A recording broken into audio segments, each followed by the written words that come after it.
Adwoa. Ekwaso. Kwaso. Me say kwaso. Ana say kwaso. Ekwaso so kwaso. E dey na do ba ha. Me fa fom. Nananum. Hwe oba ma nananum go fom beti ya yebu so te. Sam me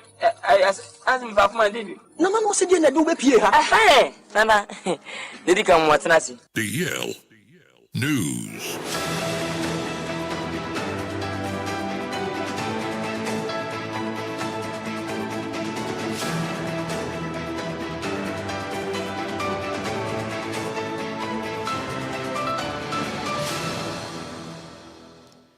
Yamamo akwaba afitu mirikane sha mo Facebook na kasebo no ehu mfoni ahodo nyina ne videos no yemfa nsomo ewo kasebo no mum yensha kasebo na se na ye sha se e de afiri awrahusem mum ne do ya da kopie mu ewo ye kisema na junction no no ewo achemota ne mpotamum emya ho de edare de wo ho nyina dodo na da eye nuadan ade hye bi etimi esine kama kama modern etremu ma woro ho etumeto mu ye panene ejabrani bi etimi to honom anopa ya mekese no enamsoma abofra afini wadu abosome makomako nan eja hyewe namsoma mekese abofra no watimi ahwere ne nkwa na ka ne kiremu se eja ne hyase eye ena wukwadai ma mekese no esodan ba kopem ena de no etimi tetre sa atete na koba mu sa machize na dan ahodo ba de se adwunu de ne nyina da etimi ahye kra wa kisema junction no eben achemota na enkra no ekiremu se mekese de ede ahodo mpotem honom de dodo na da na nyina da etumi ahye dwura be a wo fa hwe wo mu a enya de a ebetim aye kram na mra asem ni si yepe na mpedifo mbotem ba moden etimi efre odumja dwuma ekuru ba moden eba ho no ma ebinimu efri legon ana afinse bi nso efri abele mpa ba moden edimika tente etimi kokoso ejananom na ka ne kiremu se ebra mba moden efa tetefon efri odumja dwuma ekuru no tese ne ebe se sima edunum pe ana se sima dum yenu 12 minutes pepe no mba moden kopio moden a etimi eso jananom na mekase no enkabeto da ekiremu se odumja dwuma ekuru ba moden bo dwumade nti ejana ntumi antretre anko mmea hodo a ebembe ya hodo eja no etumi to na momikase no abofra wanya bosome makomako akwan nan de ejane to fie ho no mo no awofo ne dimirika tentente no wanom entumi amye dan ankofa na abofra no watimi ahyedwira bia mekase no wanya mediam na nkabeto dwa ekiremi se Ghana Police Service for and afenso eye Ghana National Fire Service eguso awarem ehwehwemu mapa no matumi ahunu de enti anam so mekase no adehwe mo kese man janse ho no ma ebe ya chemota mekese no manka bia nhyemu a ejabra na etuma to ho no mo ene wukwade ya abofra afini wadi abosom makomako enan no eja tumi ahye no emana dare etesere wato nso krasem wei amakwa ya rohosama ya de mu nsirimu ede sum anumre na sikapa Kwadwo aya na eya o abofra wanya bosom makomako enan 4 months pe ni wawu keke ekọ ne ma me ne ma ne hyeden ebi mpo na wo bre yefu no ho bosome nkuno pa na wo beka na abofra ise wo mba na ne wo do nan pema na do nan apem na abofra na ba wahwe na 4 months aduane odi ye pampers ade ball no entade o hye oja hyehye na nanse na eya ye dodo yenim de yekoso kuro ma ja hyehye no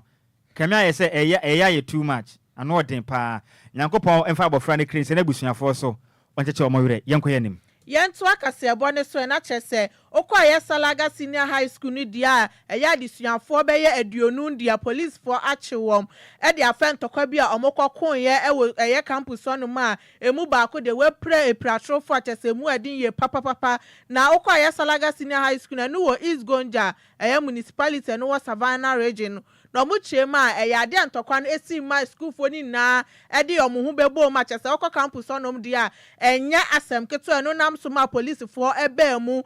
mutimi Agyei eye pistol anamfra no edidi sa adwuma achese na enya asem keto akra ewo school mu honum na yade a ye nhwehwemu ekoso wo honum se ne ebe ya omo taya chima ye basabasa ye ne ntokwa na esi wo ye campus honum no a police fo ebo ne homodin ase obetimi ehunipa o hye saade no ase no peni oda school na no ene nsem twofo twetwe nkomo na o chese eye school fo aduonu ne de o mama police fo se omunye omumu hwemu no mo hwe ne enti a eno nam so man ntokwa no ede baaye na ne ye behu so no na hye sa ntokwa ne basabasa ye ase no a police fo fa ne fam na kwan so esan se eye ade a wadi school fo ni mu ya papa papa sem kwala ye de maba school sem mbesua de na afa de mo de mra hye mo sem e kontoka wa campus on men de obi ade ne ho agimi ebi kita pesto de prepra enkrofo ma ba kokora de se ne we pra no chese esewani ensasa me catch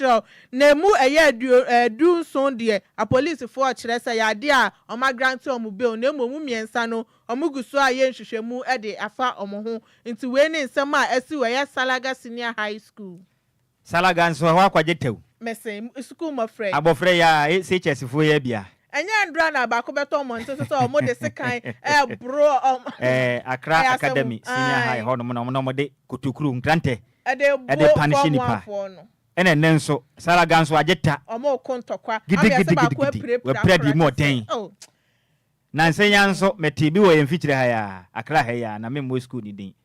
e ho nso koje tawo ho no na gidi kura ma post foro kwa chiche nkwala ni bi kura iti dan kra na school mo frɛ omoje etoje wo no ma o ma no munim de o mo pɛ wasase we so na empenifo ma mra no munya den sara be ho no se wugya ni pɛpɛ ma na wo ho sɛbe odi nsɛm hu no enti ya ma mra no munya den e mo fra na yɛtete wo no na yo ma ne da akye o enti se ya ma mra no antumi amfa ne kwan so antete mo fra ni ya da akye bia e mo fra schools no be produce ama ye no e beje yensɛm okuruma enti mpenifo no o mo ntena se nhyehyɛ pa ifiri sɛ de yakwaso no me no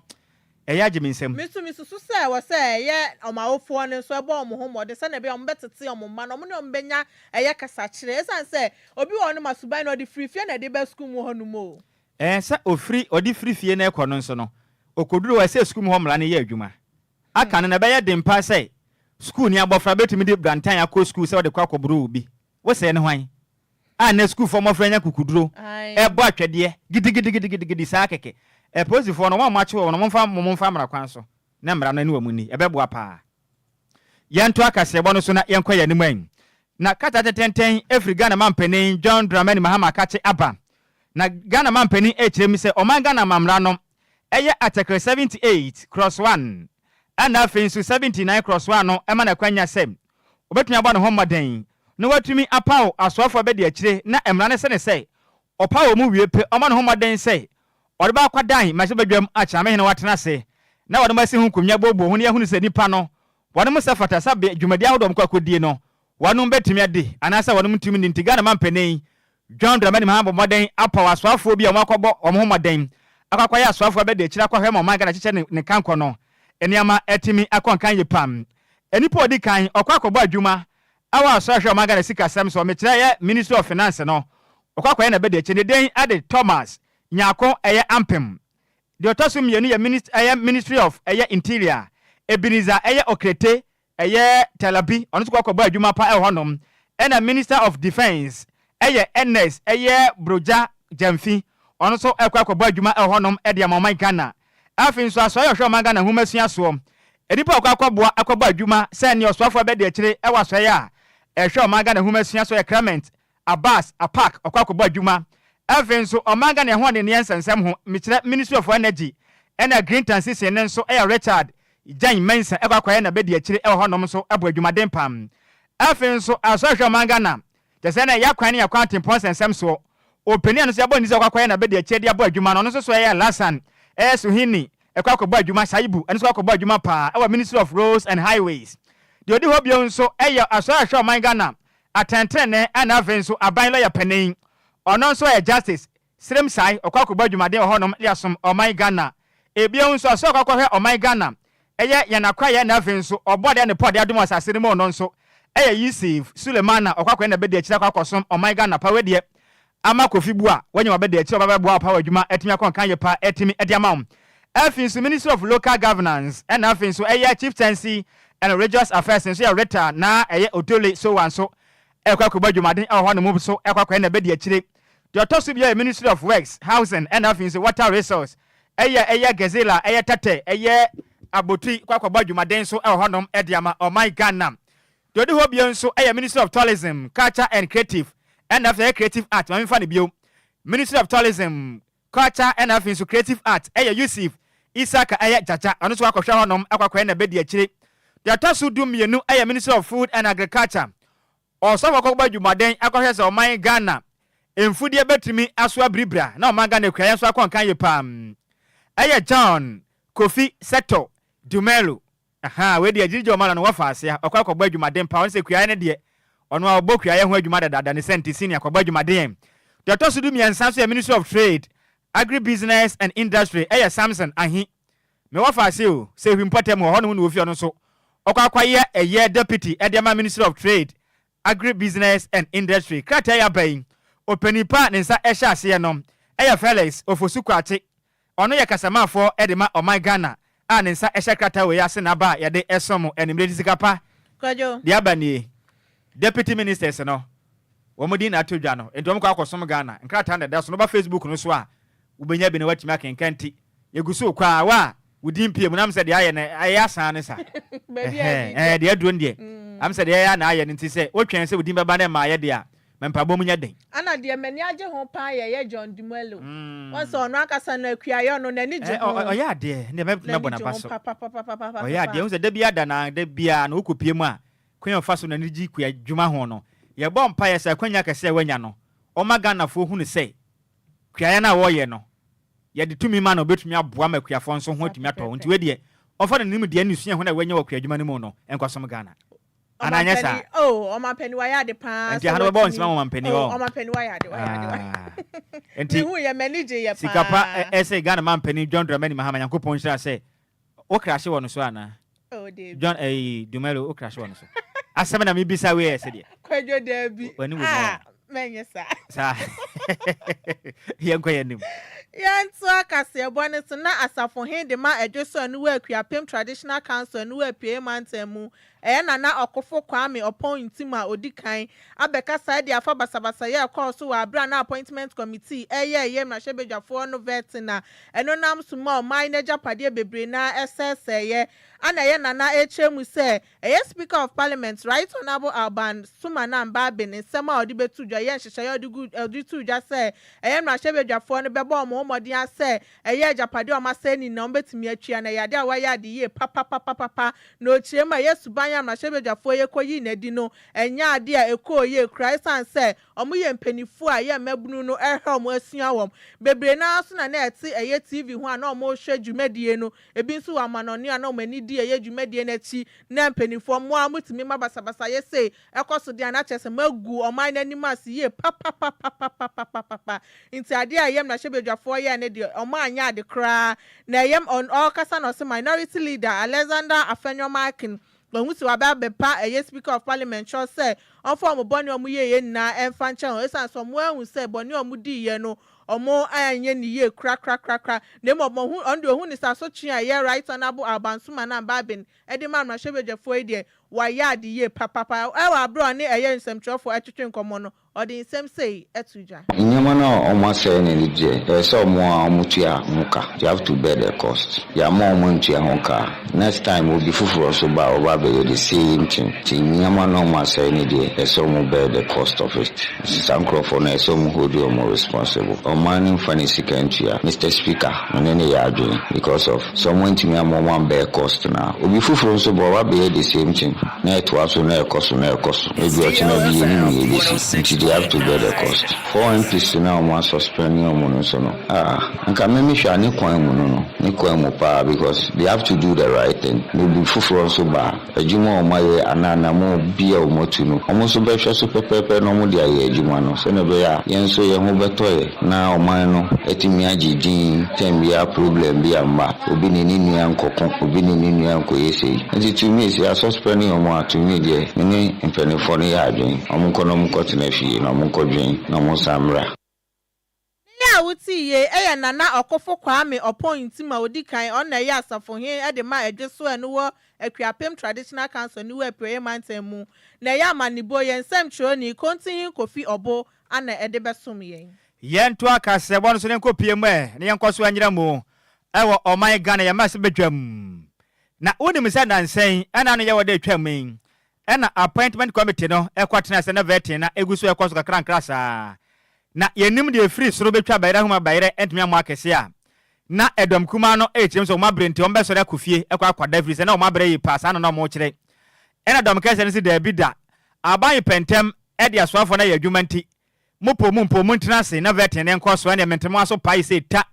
ema se be kopem mpo se obi bolo mpo obi ko so mo twene tan o ma just appointment committee n'anim a ekwa ya rahwese me yipa ne senti enam sa basabasa ye no ena o manga na mase badwuma cha mehenen right honorable eye kings for suma na baben eden kata abonten so ka kire Ghana for se mase badwufo mbo maden sabe ekwa ya basabasa ye e wa appointment committee n'anim no wamo suspension na watwemi no nkwa tena fie wonom entimi for mo nan emfensi mase badwamu bio afinso mo dia da mo so se nimnyamfo na abo no nso waje de ato ne bag mu na watwemi no etwa mo ba de o ma de ahye mbotom e de ma wonom afenso osampa badwoko bia wo kire mu se wonom nkwa tena se ehwehwem mapa no mo hunu nipa enam no so na basabasa ye no esi ye afinso ne ma hodo asai enkonwa ne tables ahodo ne microphones no mase badwafo a mo ho ba maden ma mo ho bo sansensem ba made akwa kotua sika ye fo ma Ghana sika kaprebe edua ti kompo enkonkotua bi da nanso ene committee ne kwatena so mo bo adwuma so mo ho apena mo hu se nkrata ba na chairman ade ma committee no eye Emmanuel Bezra o hono ma kasa so mo hu se eye nkrata every eye appointment committee crack and nkrata so aba kirem se munya abotre speaker of parliament ade nkrata ade aba kirem se meeting munya ye efiri neko sa committee ni mpode yagu ni se to obi ankwatena committee bia so bio ensem no kaka dwan se ko benkum se ko nimfa ye de asi mase badwafo nan nankasa no speaker of parliament amoma kwanya so mo nsam betena mase badwam esame bo adwuma efiri se chopa kase atumi abadom command dom kase ni nyina da atuma jatimti sa meeting ni committee ni mpone hu hia bio ntia baya munya meeting da mekase ni meeting no atumi antodwa mpanifo kirem se de ekwaye bia no bibia atuma kwawe ya atuma koto din na nsam we no Ghana fo bia dwapa mu kirem se enti mase badwafo no se ara mane ya bekọ no tasam de amoye basabasa maye ntwema so ho na mra ne chairman edema eye committee no Emmanuel eye Bazra eje mra chensem ni nsem bi sei na doto edwa ewo eye committee no anymore. We are getting indications from the clerk of parliament that I want to put on record. The clerk of parliament has instructed that we should suspend the sitting until further notice, and therefore I want everybody to be aware that it is not the committee that has decided to stop, but the clerk to Parliament of Ghana has requested that until you get further instruction from the speaker, the committee should suspend the sitting. On that note, we want to discharge you. Thank you very much. Mr. Chairman, I'm grateful for the opportunity. Thank you. And I want to inform all the media house here that we'll get back to you. We're waiting for instruction from the speaker who has formed this committee, and then by tomorrow we'll let you know the next step. Thank you very much. Any awoti ye chairman edema committee a masebadwam acha mehene right honorable Kings for Suma na Baben epa ye no opono na da won ma no ne den ede Emmanuel Bazra na wote ni nie yento akase bone so e Yentu akasiebo ne so na titenani edema ye 5-member interim hard task force omampani ayi ni so ombeye nhwehwemu emfemfa eya kwantukasi a eye yenwanu muslimifo etu edekọ eya amama foforo so na chese Alhaji Collins Dauda ede abetudwa echemu se ye MPP aban na efri aban mu no omuja kakese pa anede to eye oman ne so chese sika omode to onum ye 81,142,899.90 Ghana cedis anache se sika emuye duye papa inti our press conference asina ye oru adawoda eche se eyade a kakase we die chese osha enya ade a ekoye kra no no na ye mrahye bedwani e de mind samanyoko no e we Suitifi South no wo ahafo region ana oche se asise no aban abeti eye sika ne so e de free 75,000 Ghana cedis e de abedu eye 62,000 Ghana cedis oche se omampani be share ne bo e wa bra na oye campaign se oba bedi omampani e wo manyum na sise na wababa ye omampani ndia wabomodia atimi atie eye hajj fair ne so de free 75,000 e de abedu 62,000 a ohanim say ade abeboa eye muslim fo ni ye papa e wo eye akwantukasi a omutimi etu no odin sem say etuja. We are getting indications from the clerk of parliament. Ene no empese beba so ya dan ya obeba 409,526.66 United States dollars. I asked the young men around me to convert that into cities, and they tell me it's 81,142,899.90 Ghana cedis. It's a debt that this task force has to deal with, and the debt is made up of the following. There's a company that provides catering service for us for our programs in Mecca. We are indebted to them to the tune of $446,933 United States dollars. The airline that lifted our program last year, we are indebted to them to the tune of $4,429,260 United States dollars. I'm talking about flyers. And lastly, we are indebted to a company called Adwoa, which provides accommodation and catering service for our programs in Medina. That also stands at $533,333 United States dollars. Together, it's $5,409,500. We have just around us our neighboring countries. Just as in Nigeria, on average, Nigeria is charging $5,500 United States dollars. Now, Cote d'Ivoire is also doing more than $5,000. Burkina Faso, more than $5,000. In effect, therefore, our 4,000, our rate at 4,150. And near Uti, your Titnani Edema 5-member interim hard task force, Naya Alhaji Collins, Dauda. We are near Jinawe, so I die home, Equa Fire and Aboa for your tongue, your back as a body catchino. You're better than your Frono, Edia Summanumri.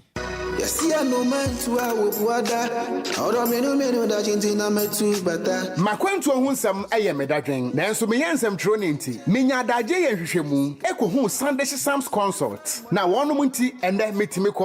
ba menya abre ne adagye ekenkan ye investigations about womo na me hu se wo apply for visa assistance a enfeli efri se wonom ewo track records madanse die nie ma me ni nkyerɛw Sunday Sam's consult edi Britia webi ebeje wo visa amount. Say we call United Kingdom, Canada, Dubai, Poland, Croatia, Nafe Kradia, Serbia, any Greece in so abeka ho work permit etechere. Ma menchira wo mo echere kwan. Sunday Sam's consult ewo Ofanko barrier, Asofan, our Ben Wise Park Hotel, ewo Asofan New Station honomo. Phone number 0244-291546. Email address nso samuel626@gmail.com. Yeti ehudi enti, we connect dreams with opportunities. Emanenye wadwendwen, frɛ wonom na nso bedi adanse media. Yamamu Akwaba, afi yantua kasebono SWM. Ekuo bi a wanum wa sentiment termu a wanum kyerɛ mi sɛ wanum ɛyɛ New Patriotic Party MP amanyukuo ne ma agitafo. Wanum kyerɛ mu sɛ MPP amanyukuo no edin ɛda saa ɛyɛ agitafo ne ɛso ɛyɛ concern MPP traders. Wɔn de adesrɛ ɛde ato ɔman Ghana. MP amanyukuo n'anim sɛ ɛnumanimu yada. Wanum empɛsɛ akane Ghana mampeni abede Dr. Alhaji Mahmoud Bawumia no obasan abeda party nanim so kwakopre omampeni akonwa ne biu na wamba maden efrensem telefon hyemu endrata na ye eye ofulusuobo eye mojefo aboseme no ne data so 9 emfimpim ne eye duonu mu e wo bantima market nim na dwadifoi kasamafo de ma wonom eye Benjamin Ofoli wakasa kyerem sem erimguase pampibi amanyokuo ne efa mu pa wonfimpim yenu ene de ne abato no mu ne nyina da yemfa ntansa no Enfamo akane eye frankatuni di ma MPP Dr. Alhaji Mahmoud Bawumia visa ne mande mo ankwanka na namso maningwase kese we no etimi eka MPP amanyokuo no wo maka se kyerem se enya de ombato akoso ahwe ye nhwahan sa MPP amanyokuo no emfimpim yenu ne donu eye nwatwemu nso o masane Dr. Alhaji Mahmoud Bawumia asadna ba biomti eye party ne mu mpanifo ena mo so ye pam mpanifo aka se kyerem se wo hwe mase badwa konwa wodo bebere na yekoto ye na emem ya wodo bebere kopie mu ewe upper east and having so upper west and so MPP amanyokuo no manya ka prempo ba kumpo mo nsanka omo kyerem se ye enimguase pani enimguase abana mo kyerem se so ye pam everytime mo kyerem ma Dr. Mahmoud Bawumia ono angaza ni fie ni nukuro mu mpo abana odinkugu poto a Ghana mampani John Dramani Mahama etumi atwifa no so ni senti we nyina kyerem se ono angaza ni kuro mu fuo mpo wane mo mpɛ no na ba ne se ne MPP amanyokuo no mo agye de atamani ase a mo pesa se de tibia mo san de ne ba efempem mienu and afin so de oni watwemen adehia asa gaze kyerem se wo hwe ne mode mo na nkonka ne senti eye kristofo na afin so eye nuanom muslimu fo nso mpo omutumi tu aba ne de TMPP nti obi bia da dance se mo hwe ne ye na 2028 ma fa Dr. Manu Bawumia fa ma bio efisa mo de ne ba danka to ma so ba ya hye pam ade hye aga ze kire mu se Dr. Manu Bawumia mo sa de ne ba pa de a empema nyekunu ba ka tena opposition 12 years enfijadu mienu bio ansana mo sa beje tumi atoma na benwa so ofoli ejemre ene sentrefo di nkomo. The MPP required not only a different candidate, but a winnable one for the upcoming election. Apart from unpopular government decision that angers the populace, leading to the embarrassing and unprecedented electoral defeat, the election results have revealed that the MPP had a wrong candidate in the person of Dr. Mahmoud Bawumia. This is because the consideration that Dr. Mahmoud Bawumia was going to bring the northern region and Islamic votes did not materialize. Rather, the party lost significance in those areas. The party did not only lose significance the presidential elections, but the parliamentary also, compared to the 2020 elections across the country. Losing 4 out of 5 regions under the candidature of a northerner and a Muslim is embarrassing. Even Dr. Bawumia's home region, the margin of victory over President John Dramani Mahama was minimal as compared to 2020 results. Whereas in the home region of President Mahama, the margin of victory over Dr. Mahmoud Bawumia was huge. Recording 0 in some constituencies was equally humiliating as splitting the parliamentary seat to 3/3 in the home region of Dr. Mahmoud Bawumia, whose compare factors of section was wooing the northern region vote. Shamefully, the party currently has no MP in Upper East and Upper West region. Any awoti ye aya concern MPP traders. A omo ye MPP ma yokona kitafo. Openi akasa ye. In a day ade ofoli Benjamin. Nene ena awoti ye ye nyina weswe. Na ye nko Facebook rusekin kan Ghana fo adwen kira wonom ede abani bi. Yan shasia free hanomo we free eye piaga no kire me se Ghana mampeni John Dramani Mahama she boso ba kukonkotenkete Ghana fu benya bia nyempa na ogusu a watwen ne de ne mayo yate da se odo itama no kire me se kasebo ne mu odepa eye live inside eye pressy Indomine giant ewa Sherman eye Lebanon senior yenso da se pa piaga ode adwuntire mienu bio na ba wosan kire me se okujeto abrakwa ne de oye danger politician pa chese one de prayer edwa no nya semkuma yo unkuwa na wo evidence no why fa be kire Ghana for no so hu be bo apa eyewitness multimedia Ghana we de o kire me say great news o kire me say kasebone mu da pa we efi nana adwempa hene odi asempa the second o kire me say Nhyiraba ne Adwoa Sikapa monkwaso mu adwumaden ye payada senior we nso efi kofi parliament na o kire me say Nyankopon enhyira Ghana mampani jem na need si aban efri sem wono magbo me na free SHS nkwala na omugusu nya duane pedi a ekon kan ye pam every so Richard Ahe kire me say Kwadwo ni Adwoa adwuma mu bo adwumaden ye pan sent kase bo no enam eye DJ Ghana man we biem hahu pa we gbetire station wono ma